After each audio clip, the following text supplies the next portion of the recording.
Howdy,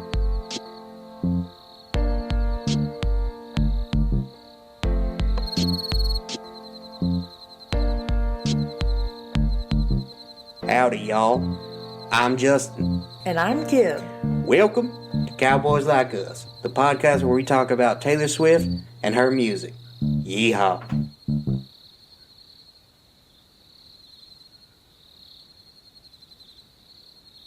Hello, and welcome back to Cowboys Like Us, the podcast currently at war with the state of Louisiana. Louisiana, we're sorry about the smell. Listen to the pod, someone from Louisiana, and these messages will stop. We'll move on to our next state. Currently, I'm looking at you, Arkansas. That's what I was going to say. Is it Arkansas? Yep, might be. So, today, we are talking about the Tortured Poets Department, the title track from Taylor's brand new album of the same name. My butthole is still not recovered from the absolute beating that we got. May never be the same again. I'm pretty sure it won't be. But first, we do have some poll results for y'all. You voted, and you gave Snow on the Beach, featuring Lana Del Rey, a 7 out of 10. I will say that the voting was pretty contentious. Some people really love this song. Perfect 10. I'd kill children for it. And others just don't vibe with it at all. So, divisive. I get it. I feel like as a podcast, we were kind of across that spectrum too. Yep. So, yeah, it kind of evens out to middle of the road because everybody either loves it or hates it. Indubitably. If you haven't listened to our bonus episode reacting to the Tortured Poets Department drop, it's a good primer on the album. Got our initial thoughts in there and facts and all that good stuff. Yeah, I will say, if you're listening to this following having already heard that, I've listened through the album total probably one more time, but watched a lot of TikToks breaking it down and a lot of things in my every day. I feel like now since this has come out and it's been less than 2 days, my thoughts and my opinions and my perspectives change on this album. So I'm so confused. Indeed. I'm sure that will continue to be the case for the next month or two. Yeah. But for now, let's just jump in to our news. News from around the Taylorverse. The Tortured Poets Department album is out, and surprise, it's a double album. It was a double album! Yep, Kimberly's been waiting. For close to a year now. She has been hinting at a freaking double album, and we finally got it. It was real. They said we were clowns. Yep. Eventually, she was bound to be correct, and she has been. Yep. Now, so. I feel vindicated. The album has been critically acclaimed and already set a bunch of streaming records. The first single is out. It's Fortnite, the opener, featuring Post Malone. The music video is out as well. Did you watch it? I did watch it. It's cool. She posted on Instagram a whole thing about how, like, the music video sort of is a depiction of how she felt when she was recording the whole album, not just that song. And I get that. It's a vibe. She had Ethan Hawke and I can't remember the other guy's name now, but 2 of the guys from Dead Poets Society in it. Oh, very cool. And made a joke, like, towards Dead Poets Society being the department down the hall. Right. I don't know. It was cool. It was fine. Not her weirdest music video, but also not her, like, chocked full of Easter eggs music video type thing. Well, there you go. Like we said, listen to our bonus episode for more info and more thoughts on the record. Next up, Coachella. As predicted, Taylor and Travis attended the first weekend. People took videos of them kissing, dancing, laughing, and generally having a great time in the pit. At one point, Travis, Simba Taylor, picked her up so that she could see over the people in front of him. Travis talked about his experience on this week's episode of New Heights and said, "I love live music, man. I just like going to events, going to places where people are, seeing talents." So that's, we know he's a big plant guy, and now we know he likes to go where people are. So we're really rounding out the picture of who this man is.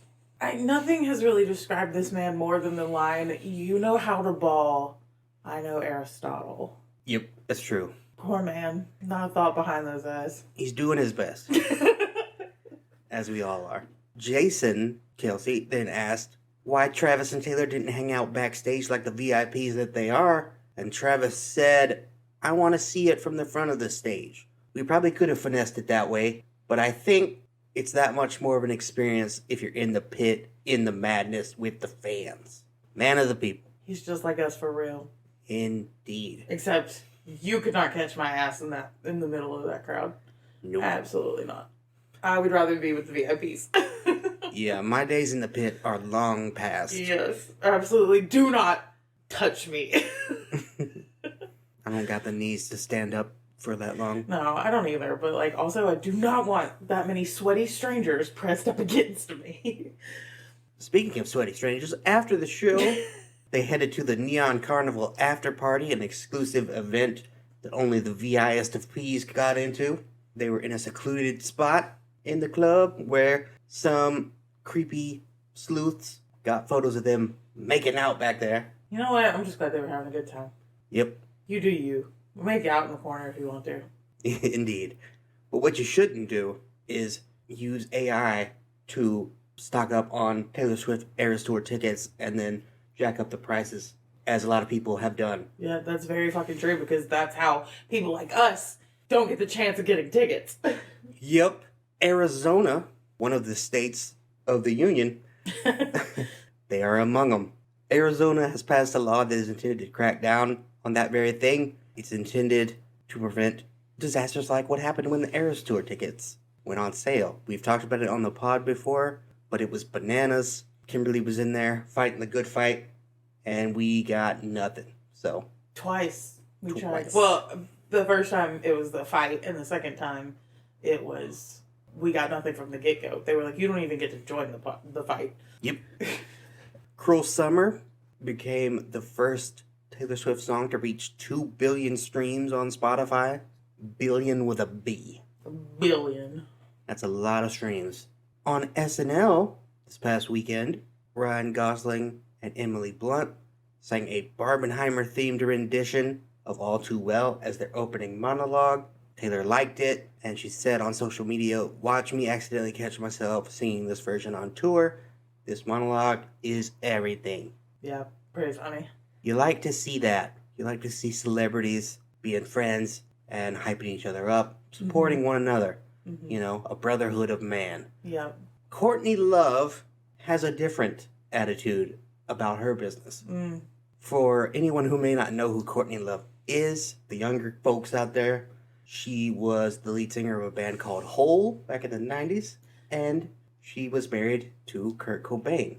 Well, she did an interview this week, and she has some thoughts on the state of music today. Yeah, I don't remember anyone asking. Well, someone did. She said of Taylor, quote, "Taylor is not important. She might be a safe space for girls, and she's probably the Madonna of now, but she's not interesting as an artist." Neither are you. But don't think that Courtney was just hating on Taylor. Oh no. She also had some things to say about friend of the pod, Lana Del Rey. She said, "I haven't liked Lana since she covered a John Denver song, and I think she should really take 7 years off." As someone who also is not a huge fan of Lana's music. Unnecessary. Yep. Unnecessary. It's free to just not say things. Exactly. And finally, on Beyonce, she said, "I like the idea of Beyonce doing a country record because it's about black women going into spaces where previously only white women have been allowed." And that's where she should have stopped. That is where she should have stopped, yeah. Because that is a solid point to make. Yes. But then she continued, "Not that I like it much. As a concept, I love it. I just don't like her music." I'm pretty sure all of these people also don't like your music, Courtney. Yeah. But you know who does like Taylor? Mr. Patrick Mahomes. My homie. Yep. Of Mahomes and my autos. He was interviewed by Time this week, and we got some quotes about Taylor and Travis. First, on Taylor's burgeoning football knowledge, he said, when she's talking about football, when she's learning it, you can see her business mind putting it together. It's almost like she's trying to become a coach. Why can't you try this, this, and this? She's asking the right questions. Taylor's got some thoughts to share with Andy Reid.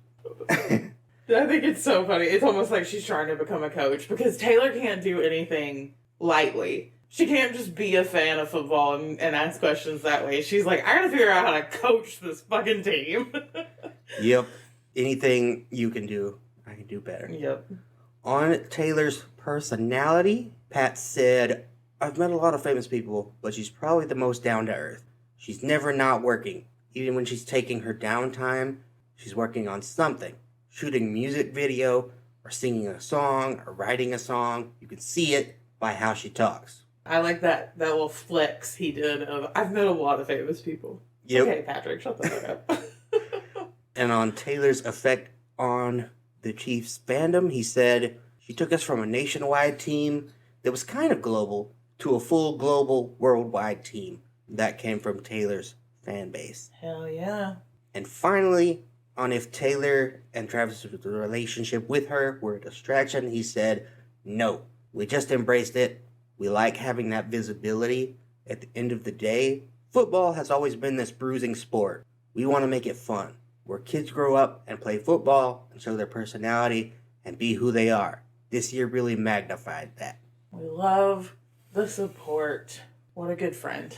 Indeed. Any other news you wanted to mention? I don't think so. There's just so much happening right now. Yep. Most of it to do with TTPD. Listen to the bonus episode. Yeah. But for now, let's move on to Chart Watch. On the Billboard Artist 100, Taylor stayed at number 2, but instead of being behind Beyonce, she's now behind Tomorrow by Together, a boy band from South Korea. What an interesting name. It's written out as Tomorrow X Together, but it's pronounced Tomorrow by Together. Gotcha. And I know that because I looked that up because I was like, how the hell do you say that? Tomorrow times together. Yeah, that's what it looks like. So, good on them. I assume Taylor will take it from them this coming week. Yeah, probably. Yep, seems that way. On the Billboard Hot 100 Singles Chart, Cruel Summer rose one spot to number 13. Hey. On the Billboard Top 200 Albums Chart, Lover dropped 5 to number 13. Hey. 1989 TV dropped 4 to number 16. Midnights is down 3 to number 17. Folklore down 6 to number 24. Reputation down 11 to number 34. Red TV is down 8 to 42. Evermore down 8 to 47. Speak Now TV down 17 to number 54. Fearless TV down 2 to number 76. And 1989 Stolen down 13 to, to number 112. Hey, that's what I was gonna do. I didn't even see the down 13. I was waiting for you to say 112, and then I was gonna say, hey. Yep. So Taylor took a whooping in the charts this week, but that is gonna change.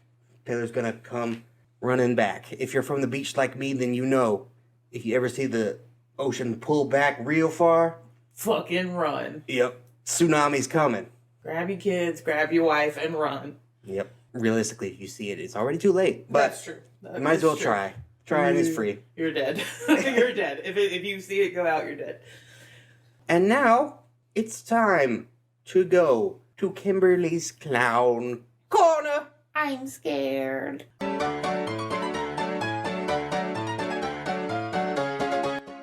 Kimberly's Clown Corner. Yeah, I'm scared, you guys.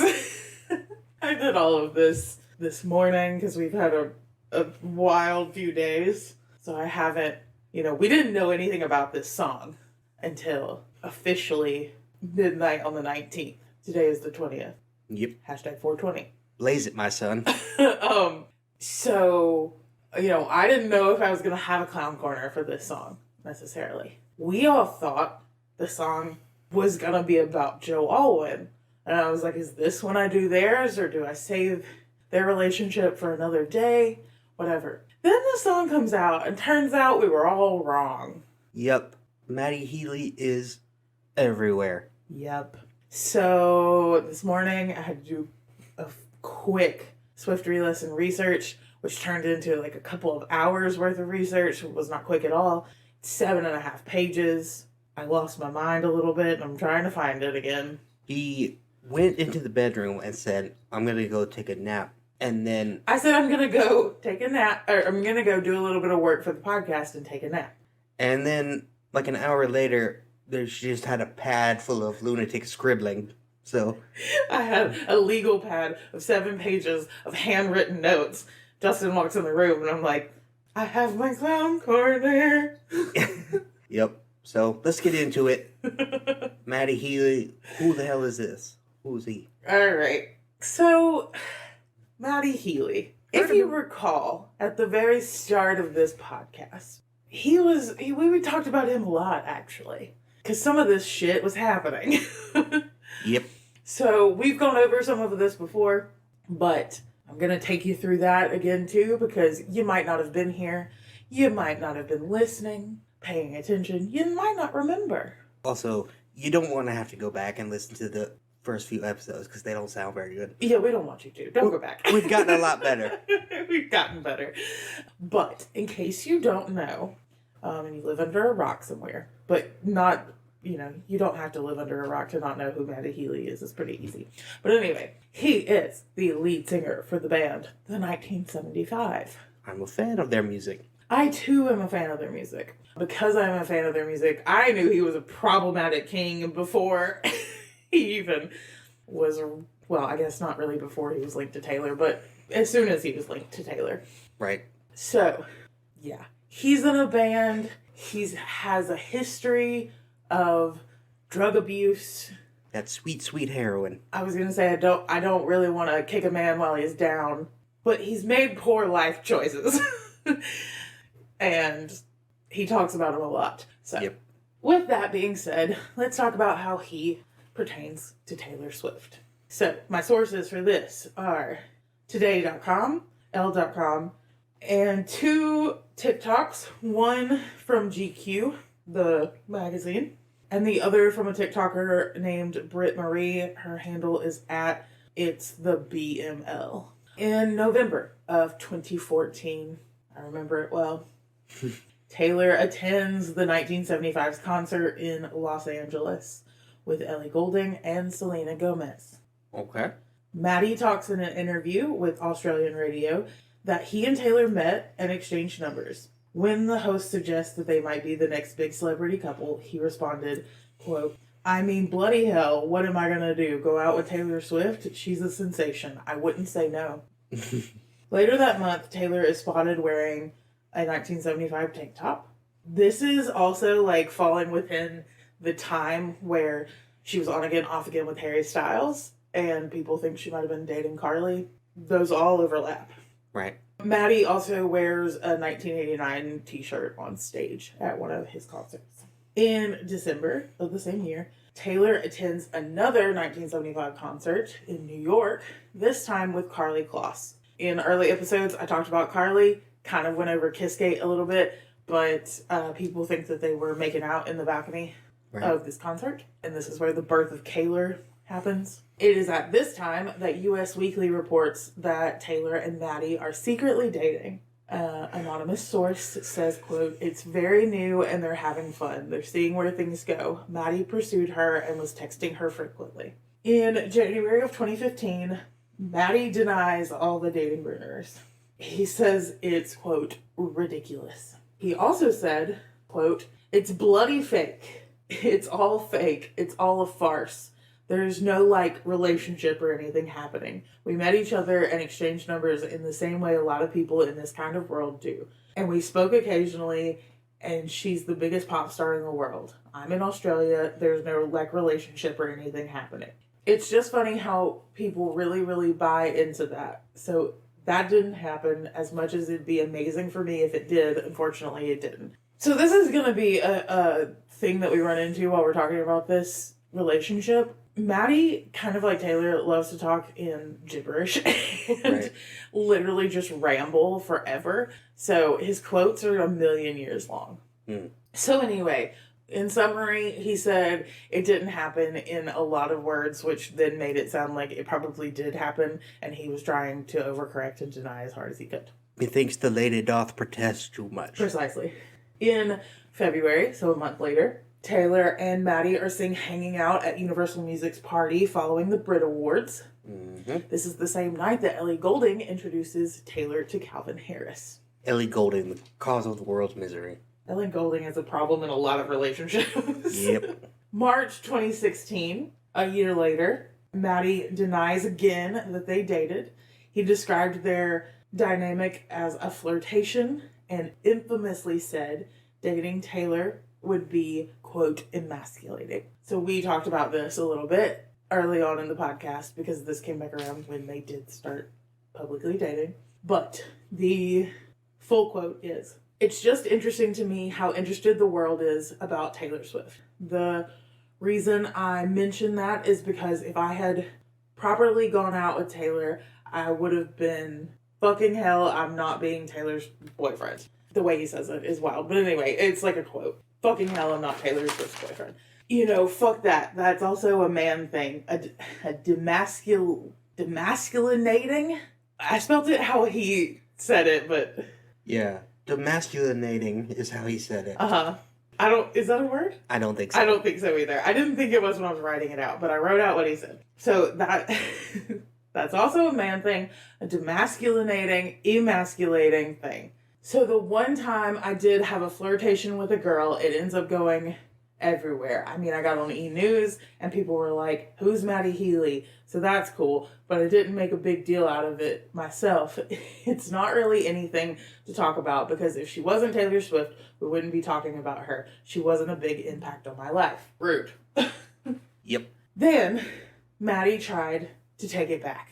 Everything he said. In a since deleted series of tweets, that said, "Now, I may admit to being an idiot on occasion, but I am not a misogynist. These suggestions make me really sad.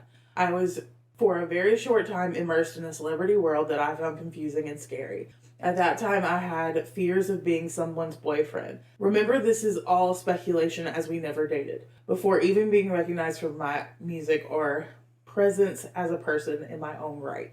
Hard when you can't read your own handwriting. Anyway. Now, I don't pride myself on being more intelligent or worldly or wise or progressive or even regressive than the next man, but I do pride myself on being honest. I was being honest about all the thoughts, feelings, and situations that come along when people assume you are dating the most famous woman on the planet. I'm telling you from experience, it's an all-consuming whirlwind, something for me elicited a lot of self-exploration. Now, if you want to talk about Taylor, that is easy. Since she came to my show in December 2014, I would say that 90% of the journalists that have interviewed me have asked about either her as a person or what our interaction was like. I have said on countless occasions that I found Taylor to be one of the most gracious, hardworking, creative, gifted, and beautiful women that I have had the pleasure to meet. I personally have a lot of respect and admiration for her. Why would I not? I didn't even date Taylor.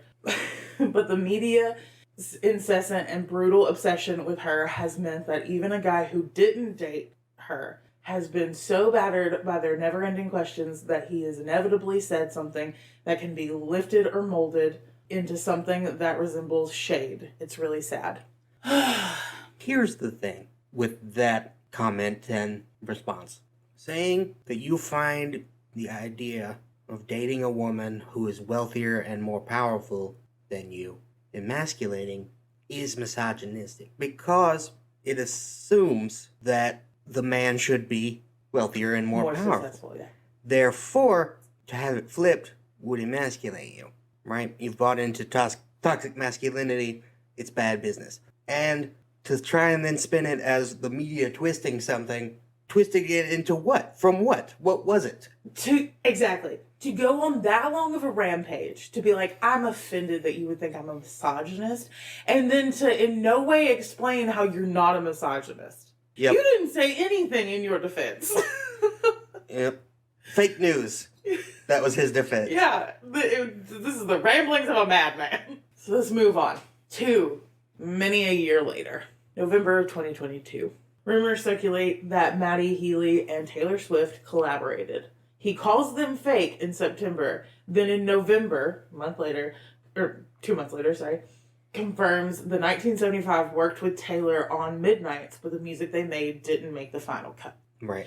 So let me just reference real quick his denial his ramblings in the deleted tweets, trying to say he's not a misogynist or whatever. And he goes on and on about how what he said was just him being honest, that he prides himself on being honest, right, and that they didn't date, and what he was saying was his feelings about people projecting that onto him or whatever. And then he goes on to literally lie and say, we didn't work with Taylor, and then come out and say, well, we did work with Taylor, but it just didn't make the final cut. So what is it? Are you honest and everything you say should be taken at face value, or do you lie about shit? He lies about shit. Right. So we can't, even when he's saying, I pride myself on being honest, you can't even take what he's saying as honesty. Yep. Okay, so again, remember that.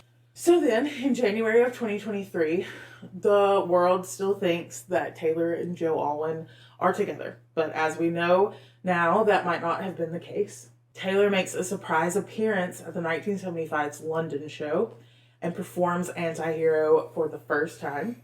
She also covers the 1975 song The City. In April 2023, Joe and Taylor's breakup is confirmed, and all sources claim Taylor isn't looking to date anytime soon. So that was a fucking lie. Skip to a month later, Matty and Taylor are reported to be dating. Mm-hmm. And will go public at Taylor's Nashville Eras Tour shows. An anonymous source describes them as, quote, head over heels. And, quote, she and Matty are madly in love. It's super early days, but it feels right. They first dated very briefly almost 10 years ago, but timing just didn't work out. So again, Matty, did you date or did you not date? Because back then you said, I'm being honest, we didn't date. And now you're saying you're dating now and you dated then. We didn't date because I ain't no cuck. Not that I'm a misogynist, though. So the quote also says, Taylor and Joe actually split back in February, so there was absolutely no crossover. So they're trying to get the cheating rumors out of the way. Yep. Both have been touring over the past few weeks, so it's been a lot of FaceTiming and texting, but she cannot wait to see him again. But as two international megastars, they understand the pressures of one another's jobs better than anyone, and are incredibly supportive of their respective careers. They are both massively proud and excited about their relationship. And unlike Taylor's last one, which was very much kept out of the spotlight deliberately, she wants to own this romance and not hide it away. Taylor just wants to live her life and be happy. So Matty took a 17-hour flight from the Philippines to Nashville to attend the Eras Tour. At the last 1975 show in the Philippines, Matty mouthed, "This one is about you, you know who you are, I love you," on stage.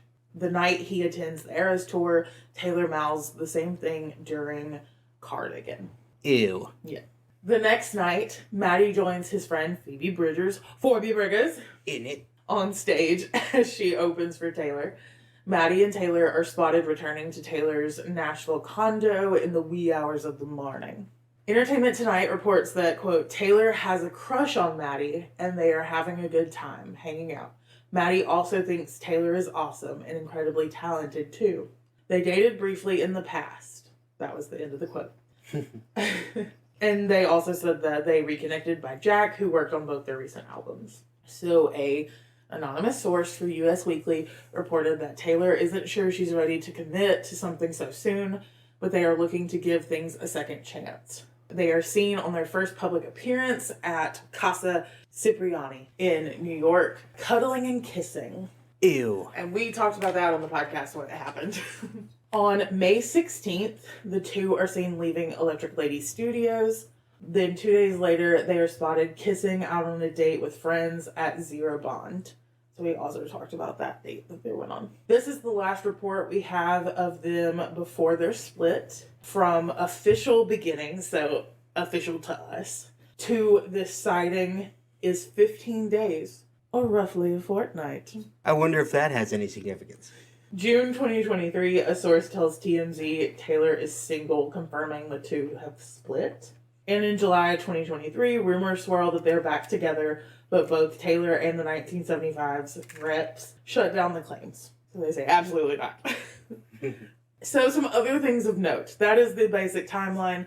of their most recent relationship and their early shit. But some other things of note going into this song. At one of the era's shows Matty attends, Taylor plays Question as a surprise song and prefaces it by saying she's the happiest she's ever been and that everything in her life is starting to make sense.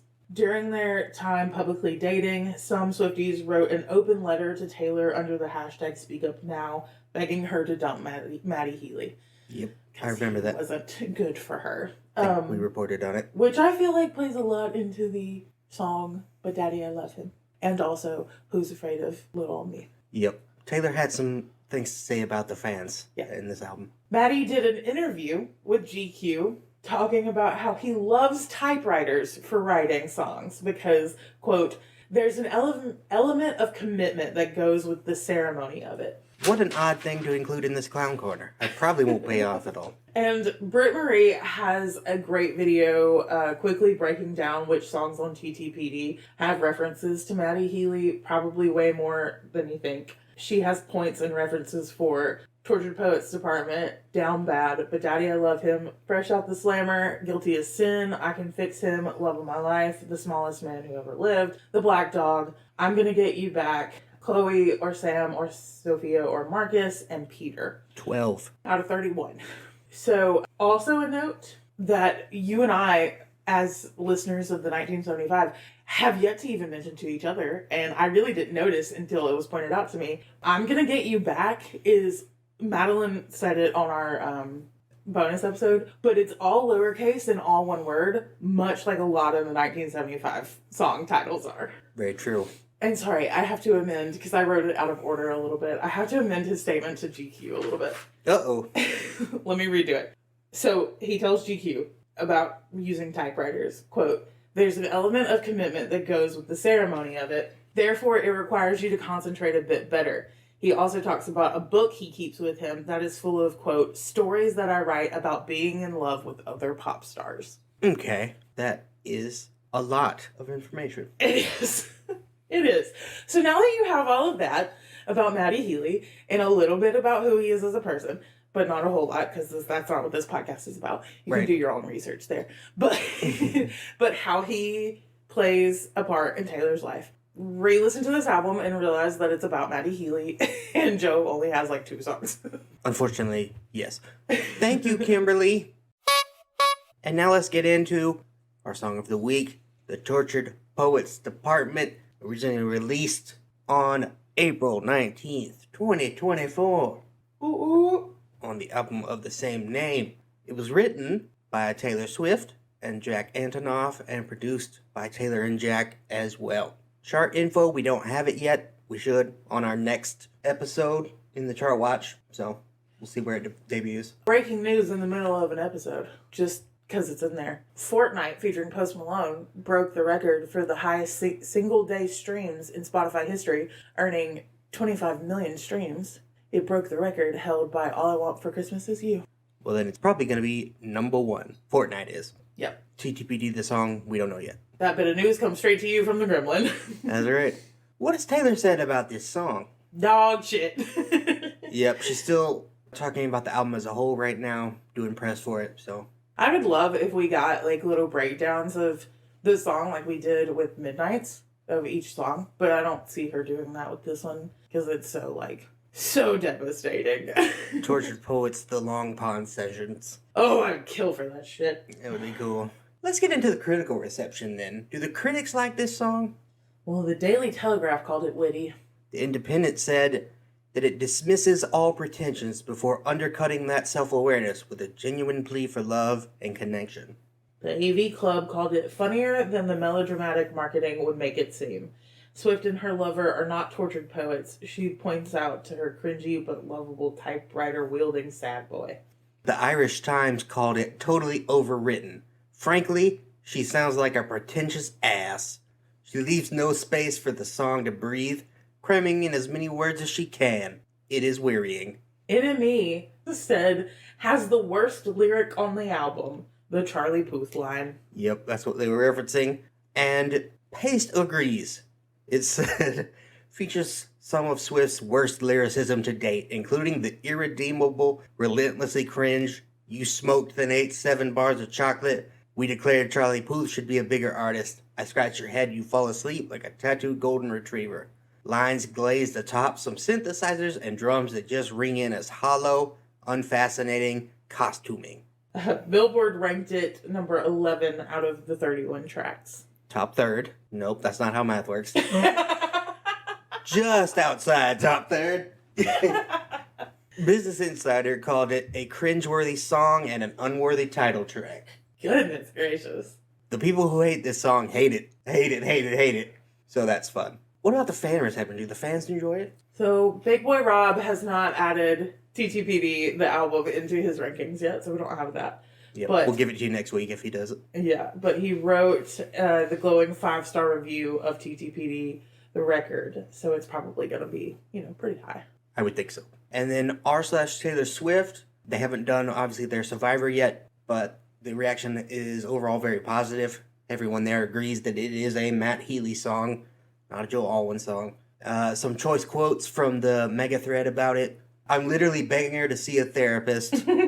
It's like her diary. I am screaming. Her voice is honestly like butter in this song. Yeah. This whole album is, she needs to see a therapist. It's like her diary. Yep. Very open and confessional. Let's get into some lyrics. Verse number 1. You left your typewriter at my apartment, straight from the Tortured Poets department. I think some things I never say, like who uses typewriters anyway, but you're in self-sabotage mode, throwing spikes down on the road. But I've seen this episode and still love the show. Who else decodes you? So like everyone else, I am fairly certain that this is about Mr. Matthew Healy. Yep. I do not doubt for a second that he's the type of pretentious ass who uses a typewriter instead of a computer. I will insert the Gremlins thoughts here, which were, y'all remember when they were dating and he was always carrying around that bag? People were making lots of jokes about it, living out of his suitcase, holding the nuclear codes, etc. I'll bet anything it was his typewriter bag. Yep. And if you've ever carried a typewriter, you know they're heavy. Yeah. So. I also mentioned in our bonus episode, but I'll say it here as well. Matty Healy, I didn't phrase it like this, but I'm going to now. Matty Healy has the mouthfeel of a typewriter. Joe Alwyn has the mouthfeel of a fountain pen. Okay. So that makes more sense now. And this is obviously about Matty and not about Joe in that way. Indeed. Matty seems to live in self-sabotage mode. I do not understand who he is or what he's about, because he rants at times in favor of progressive topics, feminism, anti-fascism, etc. But then he'll turn around and do neocon shit and refuse to apologize or explain why he did it. And it's like, well, which is it, my guy? You gotta pick one. Yep. You can't be both these things at the same time. That doesn't make any sense. Are you doing a bit? Because if so, it's not funny. Stop doing it. Seen the episode, still love the show is a good line, in my opinion. Because, we are all made up of lots of episodes, right? The show that is our lives. Not all of them are going to be good episodes. But hopefully, enough of them are good so that the show, our life, is a good life, right? We lived a good life. We did good in totality. But yeah, no one's perfect all the time. And Taylor, she thinks that she gets Matty. She thinks she understands him. She hasn't listened to what I have been saying. He's not complicated. He's mentally ill. Yeah, if there's anyone in this world who needs to listen to our podcast to get the little bits of wisdom that we're dropping while decoding all of Taylor Swift's music, it's Taylor Swift herself. We really, if you happen to know Taylor Swift, tell her to listen to our podcast so that we can tell her over and over again, he's not complicated, he's mentally ill. Or go to therapy, Taylor. They would tell you the same. They know it. Bad business. On to the chorus. And who's gonna hold you like me? And who's gonna know you, if not me? I laughed in your face and said, you're not Dylan Thomas. I'm not Patti Smith. This ain't the Chelsea Hotel. We're modern idiots. And who's gonna hold you like me? So Taylor realizes that Matty is pretentious, and she ribs him for it. In a good relationship, you gotta be able to laugh at and with one another, which we here at this podcast do. For those who haven't already Googled it, Dylan Thomas was a 20th century Welsh poet. He's probably best known for his poem, Do Not Go Gentle Into That Good Night, about a man talking to his dying father and encouraging him to fight the good fight to the end, not just go get out. He spent some of his later years in New York City, and he died there in 1953 at the age of just 39. Patti Smith is an American singer, songwriter, poet, painter, and author. Her debut album, Horses, was released in 1975, and it established her as a leader in the New York City punk movement. She was in at the ground floor. 1975 also gets a shout out in another song on this album. Yep. I mean, it's adjacent, but you know what I mean. Right. And then the Chelsea Hotel is a hotel and a former apartment building in Manhattan, and it was a favorite haunt of artists, authors, and other bohemian types, the kind of people Matty Healy pretends that he is. But Taylor says, nah, bro, you're just some dumbass from the 21st century like me. That is so relatable. Yep. I identify as a modern idiot. Post-chorus, nobody, no fucking body, nobody. I just like... No fucking body. No fucking body. No fucking body. She really hits it hard. I like it. Verse number 2. You smoked, then ate 7 bars of chocolate. We declared Charlie Puth should be a bigger artist. I scratch your head, you fall asleep like a tattooed golden retriever. But you awaken with dread, pounding nails in your head. But I've read this one where you come undone.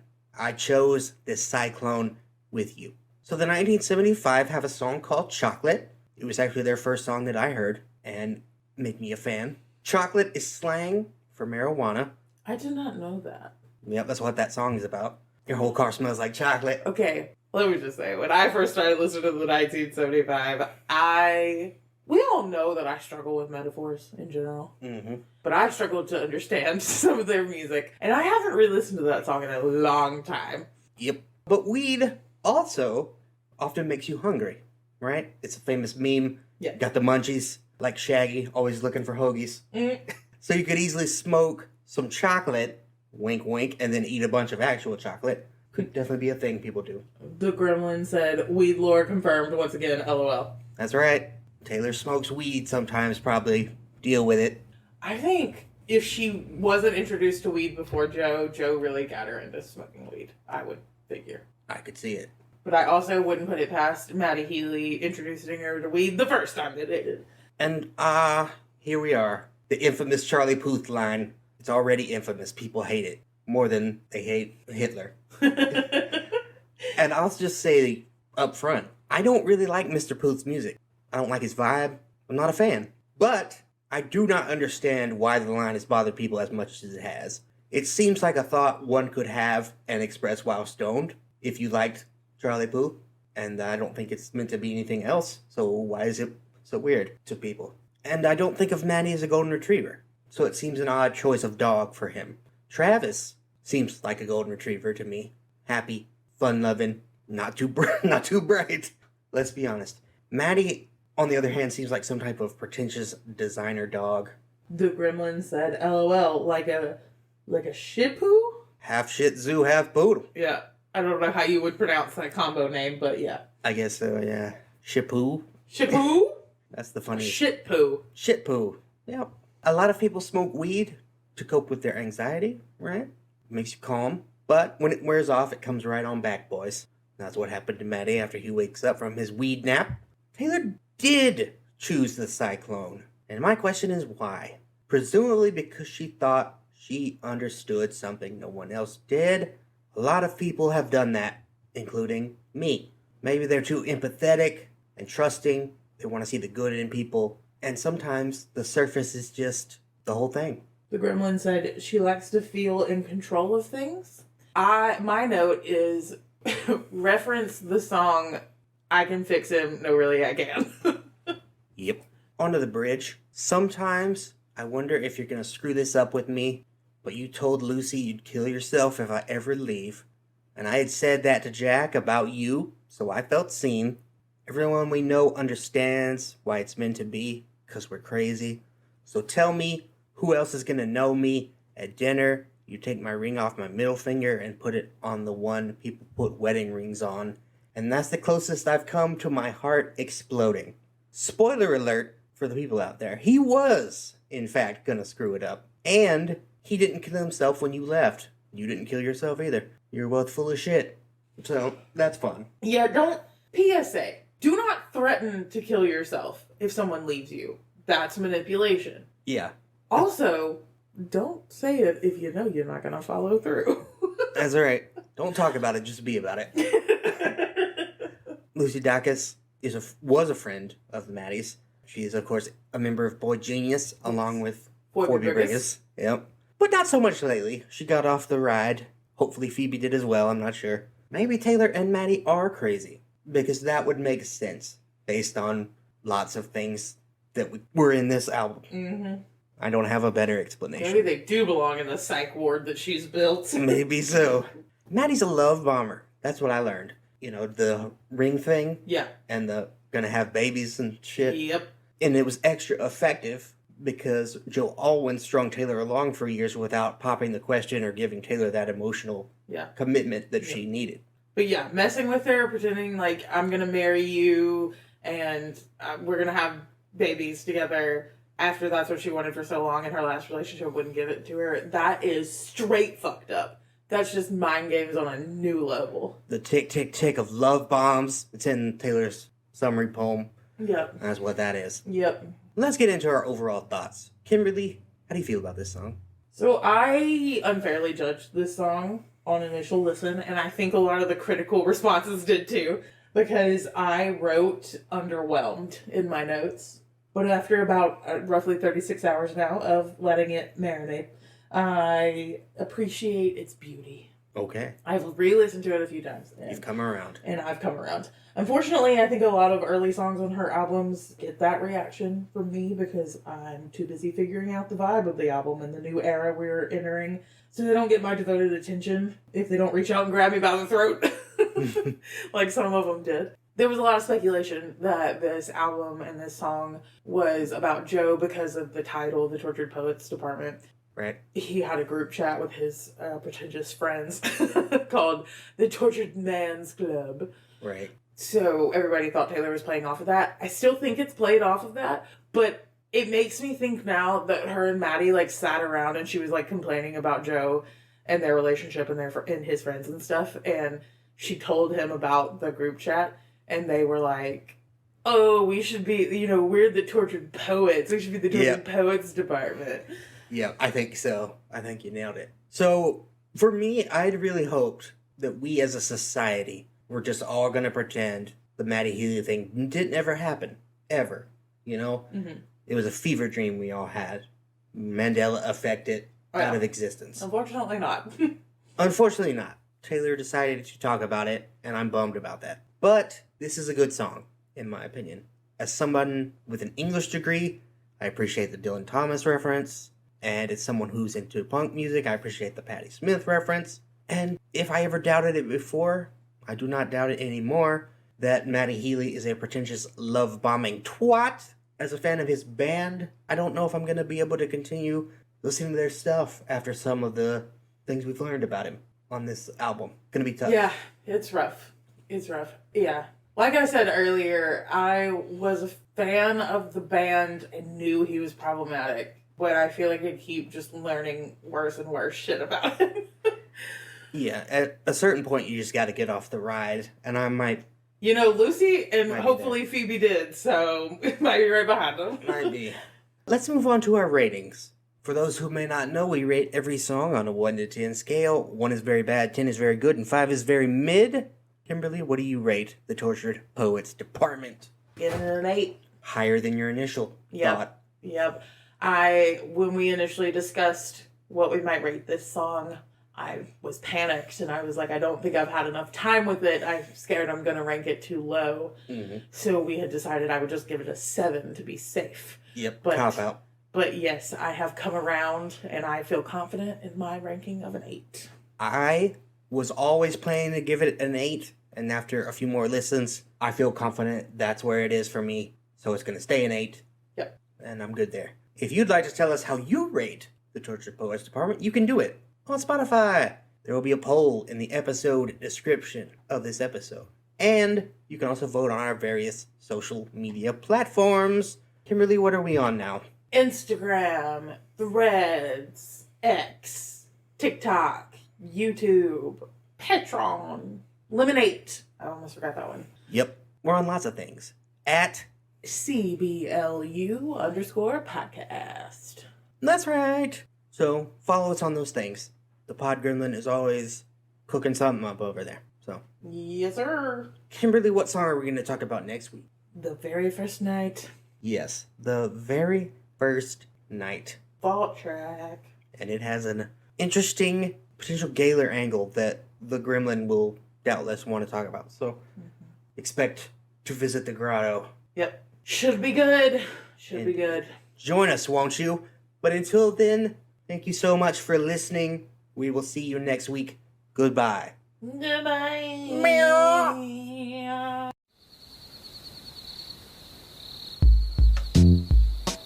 Pod Gremlin may be here. Thanks for listening to Cowboys Like Us. Follow us on all platforms at CBLU_podcast. You can find us on Instagram, X, the zombie Twitter, TikTok, and Threads. We're now posting our episodes on YouTube. Head over there and like and subscribe. All of these links can be found in our link tree in the episode description. Thanks for supporting the pod. Y'all come back now, you hear?